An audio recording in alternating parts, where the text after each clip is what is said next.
Ọ̀rọ̀ Ọlọ́run tí ẹ ṣetán láti gbọ́ yìí, ó jẹ́ ọ̀rọ̀ tí yóò fọwọ́ tọ́ ayé yín, tí yóò sì yí ayé yín padà sí rere. Láti ẹnu ikọ̀ àti ìríjú Ọlọ́run alààyè, Evangelist Babatunde Samuel, tí ẹ tẹ́ sílẹ̀ kí ó sì di alábùkún fún ní orúkọ Jésù. Ẹ já sí Bíbélì wá sínú ìwé Máàkù orí 9 ẹsẹ̀ 23, Mark 9:23. Jésù sì wí fún un pé, bí ìwọ bá lè gbàgbọ́, ohun gbogbo ní ṣíṣe fún ẹni tí ó bá gbàgbọ́. Praise the Lord. Mo bá wa sọ̀rọ̀ lówùúrọ̀ ẹ lórí àkòrí tí mo pè ní bí ìwọ bá gbàgbọ́. Bí ìwọ bá gbàgbọ́. Mo fẹ́ ká mọ̀ ní òwúrọ̀ yìí pé ohun gbogbo tó léwu ká fẹ́ láti tọrọ lọ́wọ́ Ọlọ́run àfi bàbá ní ìgbàgbọ́. Ìdí nìyẹn Jésù wípé bí ẹ̀yin bá ní ìgbàgbọ́ bí ìwóró mustadi, ẹ̀yin ó pàṣẹ fún òkè kó ṣídìí, òkè yóò sì ṣídìí. Tá a bá wo ọ̀pọ̀lọpọ̀ program táwọn ènìyàn ń lọ kiri lónìí tí wọ́n dẹ̀ ń gba àdúrà gidi gan, ṣùgbọ́n nínú àwọn ọ̀pọ̀lọpọ̀ àwọn tí ń gba àdúrà yìí, nínú ọ̀gọ̀rọ̀ àwọn tí ń gba àdúrà yìí, ẹni mélòó ló ní ẹ̀rí? Torí pé àdúrà tá a bá gbà tí ò bá ti tunú ìgbàgbọ́ wá, irú àdúrà bẹ́ẹ̀ kò lè gbà. Jésù fìdí rẹ̀ múlẹ̀ fún wa pé bí àwa bá ń gbàdúrà, káwa kó gbàgbọ́ pé ohun tí a ń béèrè àti rí ìgbà náà. Jésù pa láṣẹ fún wa pé tí a bá ń gbàdúrà, ká ní ìgbàgbọ́ pé ohun gbogbo tí a ń béèrè ní ọwọ́ Ọlọ́run àti rí ìgbà náà. Kí a má ṣe ṣe iyèméjì ní ọkàn wa. Lórí kan ní bí wọ́n bá lè gbàgbọ́, wá rí ògo Olúwa. Bí wọ́n bá lè gbàgbọ́, wá rí ògo Olúwa. Kí ló dé tá a rògo Ọlọ́run lónìí? Kí ló dé pé nínú ọ̀pọ̀lọpọ̀ àwọn ènìyàn tó ń wá láti gbàdúrà, díẹ̀ nínú wọn ló ń lẹ́rìí. Ìwé orin kan ní ìgbàgbọ́ mi dúró lórí ẹ̀jẹ̀ àtọ̀ dòdò Jésù, n kò jẹ́ gbẹ́kẹ̀lé ohun kan lẹ́yìn orúkọlá Jésù. Mo dúró lé Kristi àpáta, ilẹ̀ mìíràn ìyanrìn ló jẹ́. Mo dúró lé Kristi àpáta, ayérayé, ilẹ̀ mìíràn o, ìyanrìn ni. Bí ìwọ bá gbàgbọ́, ará nínú Olúwa, wọ́n máa fi dá wa lójú pé a kò lè róhunkóhun gbà bí a kò bá ní ìgbàgbọ́ nínú Ọlọ́run. Kí ni Bíbélì ti pè ní ìgbàgbọ́ fún wa? Ẹ já wo ìwé Hébérù orí 11, ká wo tí Bíbélì pè ní ìgbàgbọ́. Ẹsẹ̀ 1. Ǹjẹ́ ìgbàgbọ́ ni ìdánilójú ohun tí a ń retí, ìjẹ́rìí ohun tí a kò rí. Ohun tí ò tí ì rí bẹ́ẹ̀ ṣùgbọ́n tá a ti gbàgbọ́ pé kí ni o, kò tí ì rí bẹ́ẹ̀, ó là ń pè ní ìgbàgbọ́. Ọ̀pọ̀lọpọ̀ wa wọ́n máa ń sọ ọ̀rọ̀ kan léèbó, wọ́n ní seeing is believing. It's never a Bible language. Ìtumọ̀ tí Bíbélì fún ìgbàgbọ́ ni pé ìdánilójú ohun tí a kò rí ni, ìjẹ́rìí wa sí ohun tá a retí. Bóun ló sì jọmọ́ seeing is believing. Èyí ni Thomas alágbàgbọ́, ẹni Jésù jíǹde, òun ò gbàgbọ́ o. Jẹ́ pé Tómásì ó wà ń bẹ̀ nígbà tí Jésù jí òkú Lásárù dìde. Ó wà ń bẹ̀ nígbà tí Jésù jí òkú ọmọ ọdún 12 dìde. Ó wà ń bẹ̀ nígbà tí Jésù jí òkú ọmọ opó Náínì. Ó wà níbẹ̀ nígbà tí Jésù jí dìde. Iṣẹ́ àmì àti ìyanu wo ni Jésù ṣe tí Tómásì ò sí níbẹ̀? Síbẹ̀síbẹ̀ Tómásì ó ya olórí aláìgbàgbọ́.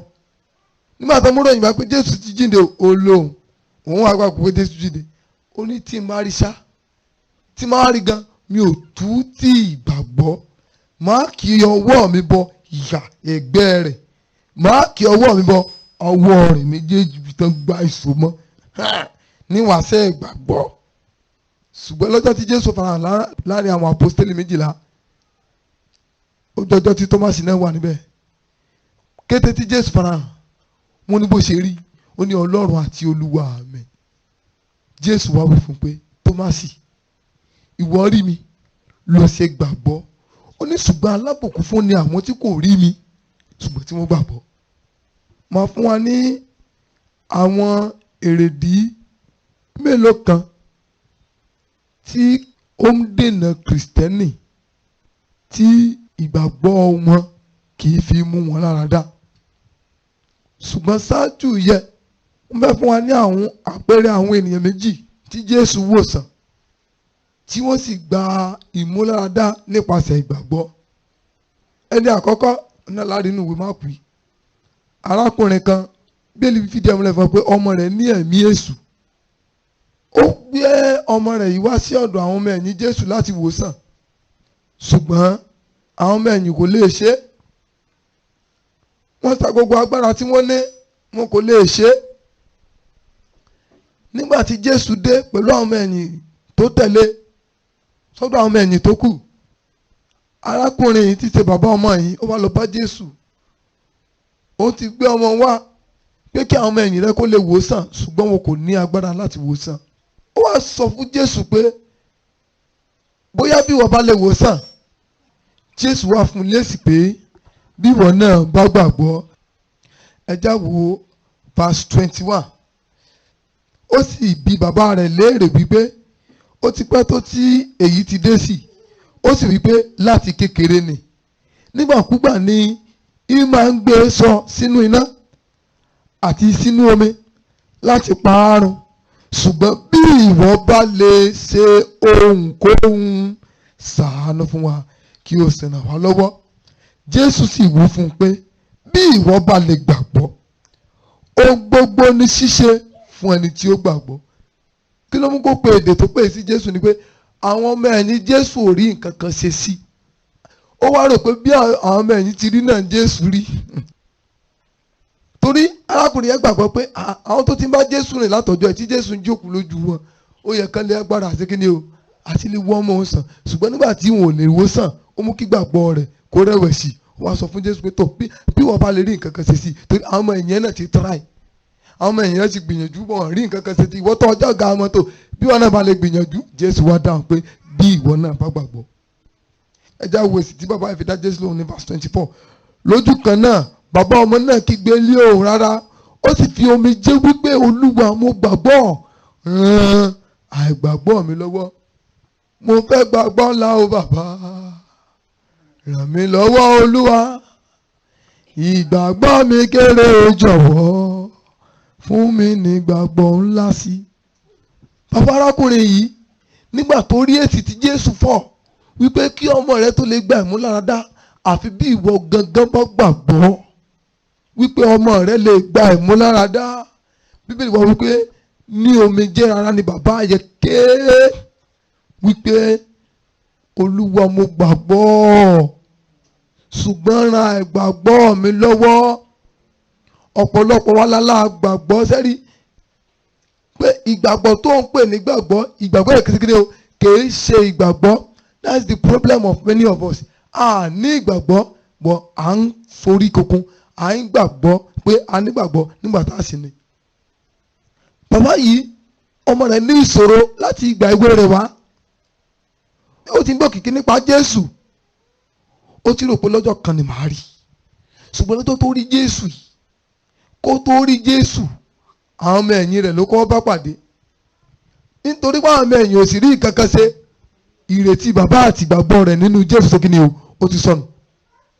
Ó wá mú kó rò pé bóun kulẹ̀ rí Jésù gan, bóyá náà ní Jésù ṣe kíni o ló ti lè wú ọmọ òun sàn. Ṣùgbọ́n ọpẹ́ ni fún Ọlọ́run torí pé ó jẹ́rìí ara rẹ̀ lọ́jọ́ náà. Tẹ́lẹ̀mí bá ti lóun dẹ́bi méjì mẹ́ta wò, a ní àmì ẹ̀yẹ ọ̀pọ̀lọpọ̀ pásítọ̀ tó ń ti pàdé. Pásítọ̀ sì kọ́ ní ó ṣẹ́gun ayé ẹ̀, ibi tí a ti máa ń gbé gbági nìyẹn. Ènìyàn kọ́ ní ó ṣẹ́gun ayé wa bí kì í ṣe Jésù. Nígbà mìíràn tá a bá ń gbàdúrà lórí nǹkan kan tá a bá ti rí èsì, ẹ já gbàgbọ́ pé kò tí ì tó àkókò tó Ọlọ́run fẹ́ fún wa ní èsì lórí ohun tá a ń béèrè ni. Ìwé Oníwàásù orí 3 ẹsẹ̀ 11 ó wí pé Olúwa yóò ṣe gbogbo ní dáradára ní àkókò tirẹ̀ ní Bíbélì wí. A ti máa ń tètè gbàgbé pé Ọlọ́run náà ní àkókò tiẹ̀. Ẹ wo arákùnrin tí Jésù wòsàn yìí.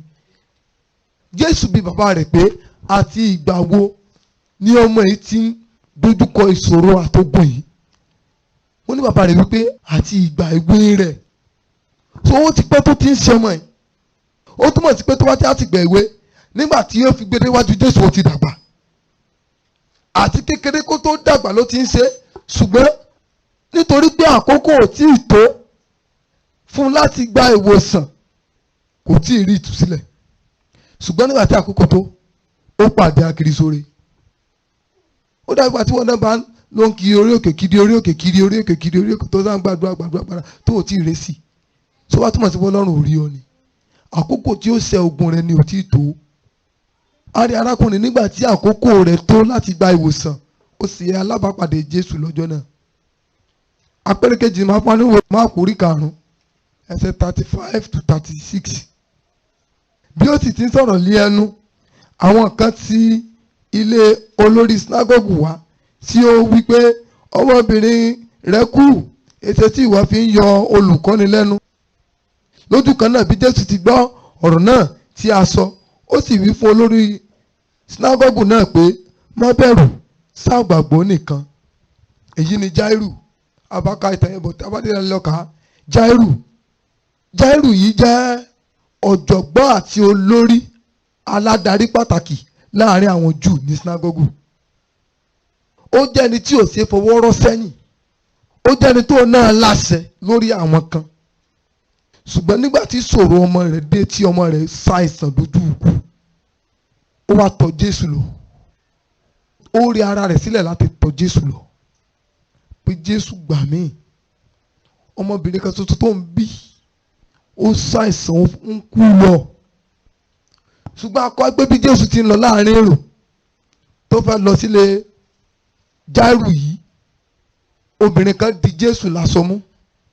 Ẹni tí a kọ́ nípa tirẹ̀ pé ó ní orísun ẹ̀jẹ̀ ń yá lára rẹ̀ fún ọdún 12 kò dá. Ọ̀pọ̀lọpọ̀ àwọn oníṣègùn ló ti tọ̀ lọ tí kò gba ìmúláradá, nítorí pé kíni àkókò ìmúláradá rẹ̀ ṣe kíni o kò tí ì tó. Ṣùgbọ́n arábìnrin yìí ò sọ gbàgbọ́, kò sẹ́ni tó wá sùn sí o, tí mo sọ fún wa nìyẹn. Kò jẹ́ kí gbogbo ọ̀pọ̀lọpọ̀ àwọn oníṣègùn tó ti bá pàdé tí wọ́n ti gba oríṣiríṣi owó lọ́wọ́ rẹ̀, kò jẹ́ kó discourage wọn àti fi ìgbàgbọ́ rẹ̀ sínú Jésù. Bí wọ́n mọ̀ pé Jésù ṣètò lásìpé. Kété tó di ìṣẹ́ tí a sọ Jésù mú, akọ ìpè gbà mú láradá. Nígbà tí Jésù wà bójú àìpẹ́ ta ló dé ọ̀la sọ wọn, àwọn ẹni wọn wọ́n dàgbà Jésù. Ládùúgbò bẹ́ẹ̀ ṣe pọ̀ tó yẹ, ọtún wọn béèrè. Jésù wá sọ fún wọn nítorí pé àṣẹ jáde lára mi. Arábìnrin náà wá rí i pé ìtò ń ṣe òbò mọ́ òun láti jáde. Pé òun ní ó dojúbolẹ̀, olùkọ́ni ṣàánú mi. Òun ní ìsun ẹ̀jẹ̀ ni. Òun sì gbàgbọ́ lóun fọwọ́ kan ìṣẹ́ tí a sọ rẹ̀ Jésù ni ó dà. Ìwòsàn rẹ̀ ṣe kí ni ó dájú. Ọ̀rọ̀ yìí ni Jésù sọ lọ́wọ́ nígbà tí àwọn kan mú ròyìn wá bá Jáírù pé wo báwo lẹ̀ dààmú olùkọ́ni jàre. Sórí nínú ìrìnàjò gbàgbọ́ wàá rí àwọn olùdánilágara tó pọ̀. Ìwọ ló gbọ́dọ̀ sọ̀rọ̀ tínú. Nígbà tí wọ́n sọ èyí fún, ẹ rí i pé ìgbàgbọ́ rẹ̀ lọ́wọ́ kan ló fò lọ. Kò tilẹ̀ nígbàgbọ́ mọ́. Jésù ti rí ọkàn ẹ̀. Jésù ló tẹ̀ wá dáhùn. Torí arákùnrin yóò tiẹ̀ dáhùn mọ́. Jésù ló dáhùn. Arákùnrin yóò lè fèsì nítorí kíni ìbànújẹ́ ọkàn rẹ̀. Tó ti rò pé tó bá tètè mú olùkọ́ni délé, akirisore, tó bá délé yóò lè tètè wọ́n ọmọ sàn kó tó di pé kú pa. Ṣùgbọ́n kò mọ̀ pé Jésù ni gan-an tó dúró, òun gan ní fúnni ní ìyè, òun gan ló gbé ikú mi ní ìṣẹ́gun. Ṣùgbọ́n Jésù dáhùn pé ó ní má bẹ̀rù, kìkì kí wọ́n ṣe kí ni o, ìgbàgbọ́ tó sọnù yẹn rà á padà. Ìgbàgbọ́ tó ti sọnù nípasẹ̀ ọ̀rọ̀ tó gbọ́ yìí, dá gbàgbọ́ yẹn padà, kó wá wo ohun tí ó ṣẹlẹ̀. Lójú kan ẹsẹ̀, ó sì gbàgbọ́ Jésù tẹ̀lé lọlé. Nígbà tí Jésù délé, wọ́n ní ó bá ọ̀pọ̀lọpọ̀ àwọn èrò nílé rẹ̀ tí wọ́n ṣọ̀fọ̀ tí wọ́n bá wọn kẹ́dùn. Ṣùgbọ́n Jésù sọ fún wọn pé torí kí lẹ ṣe kó rájọ kò tẹ́ sunkún. Ọmọ yìí ò kú ṣùgbọ́n ó sùn. Wọ́n ní àwọn ènìyàn gan ọ̀rọ̀ rẹ̀. Irú èèyàn wo lélẹ̀? Alẹ́ èèyàn kú ló sùn. Ìrònú kí wá nù. Wọ́n ní rẹ́rìn. Wọ́n gan. Ṣùgbọ́n kété tí Jésù wọlé pẹ̀lú àwọn ẹ̀yìn mẹ́ta, Pétérù, Jákọ́bù àti Jòhánù pẹ̀lú ìyá àti bàbá ọmọ náà. Wọ́n ló jókòó ṣe ti bẹ́ẹ̀ díẹ̀, ó gbọ́ wọlé, ó sọ pé ọmọ dìde. Lójú kẹsẹ̀ ẹni tó kó sì di alààyè. Ìṣòro ayé rẹ mọ̀mọ́, ìgbàgbọ́ ló lè yanjú ẹ̀. Mọ̀mọ́, bàbá, ogun ayé yín ìgbàgbọ́ ló lè bí wó. Kò sí bó ti wù kógun ó lélele tó, onígbàgbọ́ ni ó ṣẹ́gun ẹ̀gbẹ̀yìn. Onígbàgbọ́ nínú Jésù, torí oríṣiríṣi onígbàgbọ́ ló wà, but kìkì àwọn onígbàgbọ́ nínú Jésù Kristi ni ó borí ogun ayé wọn. Ẹ wo obìnrin orísun ẹ̀jẹ̀ yìí, ó ti káàkiri, ó ti fìgbàgbọ́ rẹ̀ sínú ọ̀pọ̀lọpọ̀ àwọn oníṣègùn, ṣùgbọ́n síbẹ̀síbẹ̀ kò rí ìmúláradá. Àfìgbà tó gbàgbọ́ nínú Ọlọ́run olùwòsàn tí ṣe Jésù Kristi kó tó rí ìwòsàn. Mi fẹ́ kó sọ̀rọ̀ sínú gbogbo kóhun tó lè wù kó mọ́ là kọjá, ogun tó wù kó wà nínú ẹ̀, bó ti wù kó ogun yẹn ti pẹ́ tó, ìbájọ́ ogún ọdún kan, ogún ọdún méjì, ọdún mẹ́ta, ìbájọ́ ọdún mẹ́rin lọ tí ń gbógun yẹn yìí, ìbájọ́ ọdún márùn-ún, àní kí wọ́n sá gbàgbọ́, kí wọ́n kó gbàgbọ́. John 11:40 kí ló sọ? Jésù sì wí fún pé èmi kò ti wí fún ọ pé bí ìwọ bá gbàgbọ́ ìwọ ò rí ògo Ọlọ́run. Bí ìwọ bá gbàgbọ́, ìwọ yóò rí ògo Ọlọ́run. Kò ní í ṣe pẹ̀lú iye ọdún tó ti yàgàn mọ̀mọ́, o sì lè bímọ. Àgàn tirẹ̀ ò pẹ́ tó ti Sára, kò pẹ́ tó ti Èlísábẹ́tì, ìyá tó bí Jòhánù onítẹ̀bọmi. Síbẹ̀síbẹ̀ ó padà fi ní ṣoyún, wọ́n dẹ̀ fẹ́ ni wọ́n gbé ọmọ gbọ̀ngbẹ̀yìn náà ni. Kò ní í ṣe bó ti wù kíyà ó jẹ ọ́ tó. Ògbòdì Ódómù ẹ̀yìn ìlú ní ń gbé, kò sẹ́ni tó mọ̀ ọ́. Ṣùgbọ́n lọ́jọ́ tí Ọlọ́run ló ń dénú ayé ẹ̀, ẹgbẹ́ ìdògo. Ẹni tá a fẹ́ rí ńgbà kan wá dẹni tá a fẹ́ rí. Jábésì olórí burúkú ènìyàn ni, mi ìmọ̀rú ẹ̀sáàmù tó ti kọ́kọ́ tó ti sú ọ. Ọlẹ́ ti ṣe wáìkì bí ẹ̀mẹ́ta ẹ̀mẹ́rin ẹ̀márùn-ún, ó ti sú ọ. Ọlẹ́ ti kọ jáàmpù kó ti sú ọ. Gbàgbọ́ bọ̀dá, gbàgbọ́ àǹtí, wípé Ọlọ́run tó tú orí Jábésì ṣe, ó lè tún orí tiẹ̀ náà ṣe. Don't give up. Listen to me. You are not a failure until you believe you are a failure. Ó tí ìkùnà ó dájọ́ tó bá tó gbàgbọ́ pé ẹni ìkùnà ni ọ́, kò tó bẹ́ẹ̀ sí ní kùnà. The fact that you attempt many things and the result is failure doesn't mean you are a failure.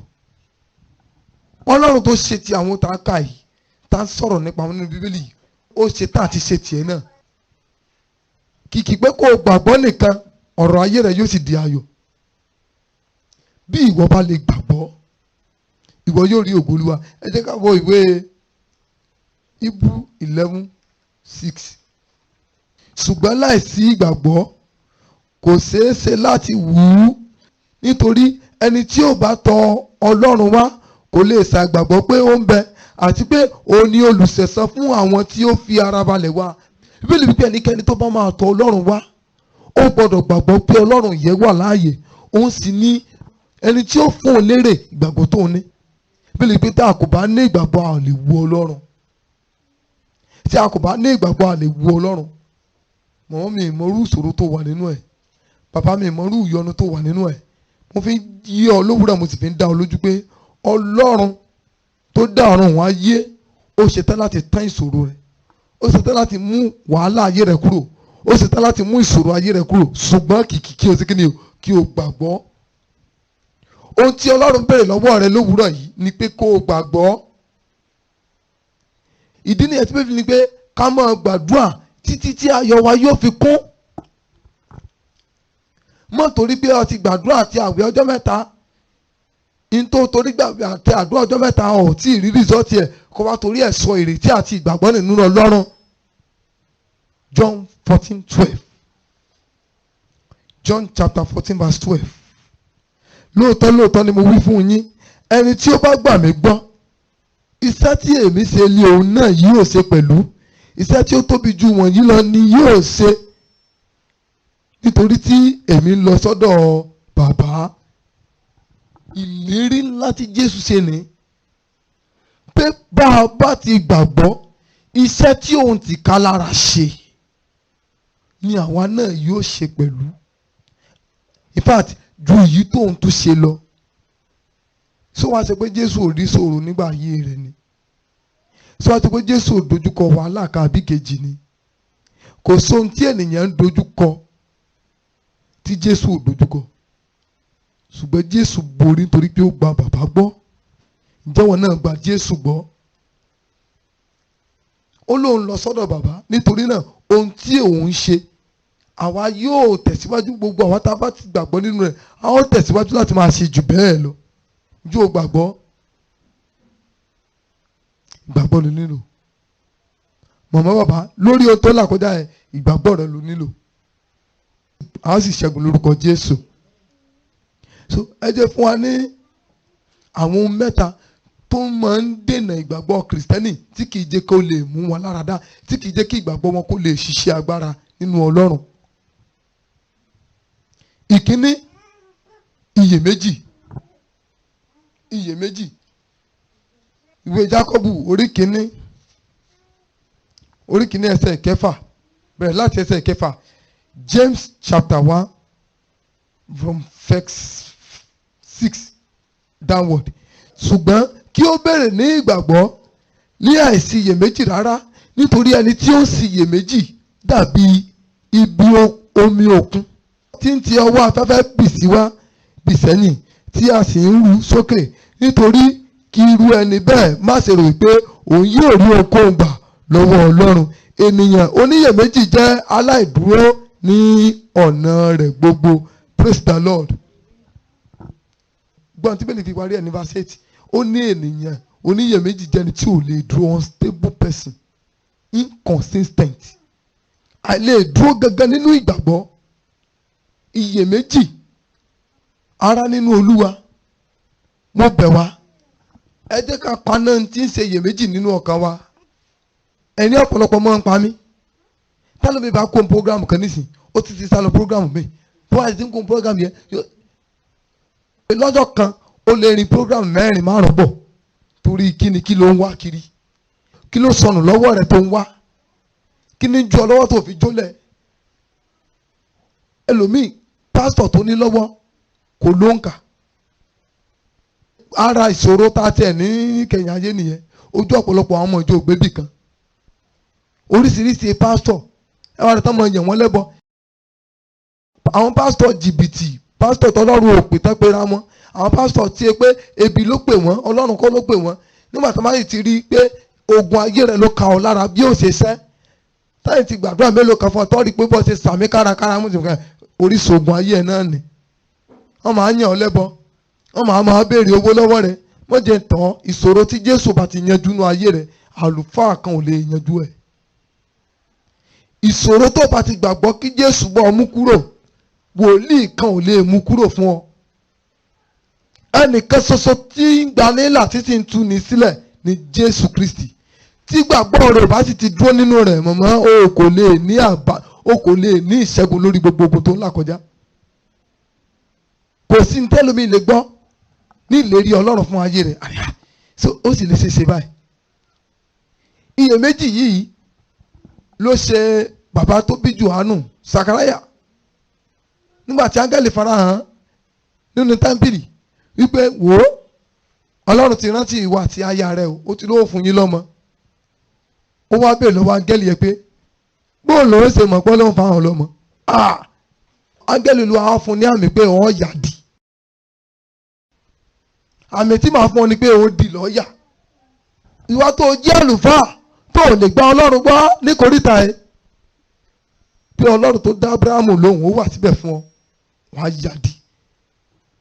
Ọjọ́ tó bá bí ọmọ náà tó fẹ́ sọ lórúkọ ló tó fọhùn. Ẹ wo tí iyèméjì tó mú bá àlùfáà. Kò sóhun tá à ń wá ní ìrírí tí ò sí nínú Bíbélì. Kò sóhunkóhun tí à ń wá gẹ́gẹ́ bí ìrírí tí ò sí nínú Bíbélì. Ìdí nìyẹn tí Bíbélì fi yé wa pé a kọ gbogbo ohun tí a kọ sínú ìwé mímọ́ fún àwa tí ìgbẹ̀yìn ayé dé bá. Káwọn bá ṣubú sínú àṣìṣe kan náà tí àwọn nǹkan ti jù sí ọ̀fẹ́ rẹ̀. Secondly, ẹ̀rù. Bíbélì wípé olódodo yóò mọ̀ láyà bí kìnìún. Níbo ni ìgboyà tiẹ̀ wà? Tẹ́lómi bá gbàdúrà tó gbàdúrà tó lé èso wa gbé àlákàlà yóò àfi dẹ́rùbà yóò máa gbọ̀n ṣáàdúrà sí bàbá ẹ̀ sọ́láwọ́ sí wà pẹ̀lú báyìí tọ́lọ́ máa wà pẹ̀lú òní eléyìí oníṣẹ́lẹ̀ ẹ̀rù. Kí ìgbàgbọ́ wa tó lè wò wá sàn bí kìrìsìtẹ́nì a ò gbọ́dọ̀ gba ẹ̀rù láàyè nínú ọkàn wa. Ìgboyà lálẹ́ fi ṣẹ́gun Sátánì kìí ṣe ẹ̀rù. Ẹ wo Pétérù nígbà tó rí Jésù tó rìn lórí omi, ó ní Olúwa tó bá ṣe pé ìwọ ni jẹ́ kémi náà mọ̀ bọ̀. Jésù sì ní mọ̀ bọ̀, ó sì sọ̀kalẹ̀ láti inú ọkọ̀ bọ́ sórí omi. Pétérù sì bẹ̀rẹ̀ sí ní rìn, ṣùgbọ́n gbà tó rìn díẹ̀ tó rí bí ìjì ìṣe ń jà lórí omi, wọ́n ní ẹ̀rù bà á. Bíbélì wípé ẹ̀rù bà Pétérù lọ́gán, nítorí pé ẹ̀rù bà á, ọkọ̀ ìgbàgbọ́ rẹ̀ sì bẹ̀rẹ̀ sí ní kíni o, ó bẹ̀rẹ̀ sí ní rì. Pétérù bẹ̀rẹ̀ sí ní rì, ìgbàgbọ́ Pétérù fò lọ nítorí ẹ̀rù. Torí náà gẹ́gẹ́ bí kìrìsìtẹ́nì tòótọ́ ẹ má jà bẹ̀rù ohunkóhun. Ìkẹta ó ní sísọ ìrètí nù. Sísọ ìrètí nù, a ò gbọ́dọ̀ sọ ìrètí nù lábẹ́ bó ti wù kó rí. Mi ò mọ ohunkóhun tó ń lépa, mi ò mọ ohunkóhun tó fẹ́ kí Ọlọ́run ṣe fún ọ. Bó ti wù kí nǹkan yẹn ó pẹ́ tó kó tó ṣe ìgbàgbọ́. Bíbélì wípé ìran náà wà fún àkókò kan àti fún ìgbà kan ni, tí àwọn tó ń kà kó lè mọ bá sáré, torí pé bó tilẹ̀ pẹ́ yóò ṣẹ. Bó tilẹ̀ pẹ́ yóò ṣẹ. Ọlọ́run kì í fìlérí rẹ̀ falẹ̀. Ọlọ́run jẹ́ olóòtítọ́ sí gbogbo ọ̀rọ̀ rẹ̀. Ó lè ṣèlérí fún wa kí ìlérí yẹn falẹ̀, ṣùgbọ́n Ọlọ́run á mú ìlérí rẹ̀ ṣẹ. Ìlérí Ọlọ́run lè pẹ́ ṣùgbọ́n yóò ṣẹ. Òun ṣe wípé ohun gbogbo ni àkókò wà fún níwájú Ọlọ́run. Má sọ ìrètí nù màmá, má sọ ìrètí nù bàbá. Ẹlòmíì ènìyàn ogun tó ń jà òun ni ó pa òun, ẹlòmíì ènìyàn àìsàn tí ń ṣe òun ni ó pa òun, ẹlòmíì ènìyàn ìṣòro náà ni ó borí ayé òun. No, kìrìsìtẹ́nì ò gbọdọ̀ sọ̀rọ̀ ẹ̀ lẹ́nu. Ibi tó le là ń bá kíkanjú, ibi tó le lẹ́yìn ká ti bá kìrìsìtẹ́nì. We must not lose hope no matter what. Kí ni ìwé Sáàmù yẹ wí? Ó ní dúró de Olúwa yóò sì mú ọ ní àyàlé. Dúró de, bó ti wù kó pẹ́ tó Ọlọ́run kì í gbàgbé ìlérí rẹ̀. Tiwa ni pé ká jẹ́ olóòótọ́ sí Ọlọ́run, ká gbàgbọ́ pé sẹ́ẹ̀ bó ti wù kó pẹ́ tó ìlérí àṣẹ. Jésù ó ràn wá lọ́wọ́. Ẹ já dìde lórí ẹsẹ̀ wa. Ẹ jẹ́ ká sọ fún Ọlọ́run, Bàbá ràn mí lọ́wọ́ láti gbà ọ́ gbọ́. Ràn mí lọ́wọ́, mú ìgbàgbọ́ mi le, mú ìgbàgbọ́ mi lára dá. Ibi tí ìgbàgbọ́ mi ti kú lọ, Bàbá wo ìgbàgbọ́ mi sàn. Mo nígbàgbọ́ pé Ọlọ́run ti fọwọ́ tọ́ ayé rẹ nípasẹ̀ ọ̀rọ̀ Ọlọ́run alààyè tí o gbọ́ tán yìí. O lè fẹ́ láti mọ ikọ̀ àti ìríjú Ọlọ́run, tàbí fún àdúrà àti ìmọ̀ o lè pè sórí aago yìí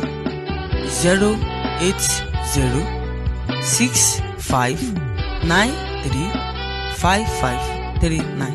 Ẹ máa tẹ̀síwájú nínú oore ọ̀fẹ́ Kristi.